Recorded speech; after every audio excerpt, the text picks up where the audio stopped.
என்னுடைய வலியை இதை விட உங்களுக்கு நான் கடத்த முடியாது. தெற்காசிய முழுமைக்கும் பரவி வாழ்ந்த ஒரு இனக்கூட்டம், இமய வரைக்கும் பரவி வாழ்ந்த ஒரு இனக்கூட்டம். இது அண்ணல் அம்பேத்கரே சொல்றாரு, இந்த நிலப்பரப்பு முழுதும் தமிழர்கள் தான் பரவி வாழ்ந்தார்கள்.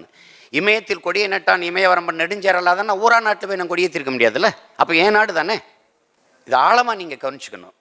பகுருளி ஆற்றுடன் பன்மலை அடுக்கத்து குமரிக்கோடும் கொடுங்கடல் கொல்ல வடதிசை கங்கையும் இமயமும் கொண்டு தென் திசை ஆண்ட தென்னவன் வாழினா நான் இமய வரை ஆண்டிருக்கேன்ல. தக்கான பிடமும் வரை பரவி வாழ்ந்தோம்னு எங்கள் இலக்கியம் சொல்லுதே. அப்படி வாழ்ந்தவன் நான் இந்த ஒரு நிலத்தான் இருக்கு, இந்த ஒரு நிலத்தை விட்டு நான் எங்கே போவேன்? இன்னொரு தாய் நிலம் இருந்துச்சு, ஈழம் அடித்து விரட்டினீங்க. இங்கே அகதியாவது நிற்க ஒரு இடம் இருந்துச்சு. இங்கிருந்து விரட்டுவான நாளைக்கு வட இந்திய. ஏற்கனவே இது தங்கிலீஷ் மாநிலமாக மாறிடுச்சு, எங்கேயும் தமிழ் இல்லை. இப்போ வட இந்தியா வந்தவொடனே எல்லாம் இங்கிலீஷ் ஆயிடுச்சு. தண்ணி போத்தல பாணின்னு எழுதி வைக்கிறான். ஹிந்தி வந்தால் தமிழ் அழிஞ்சிருமானா? இப்படி தான்டா அழியும்.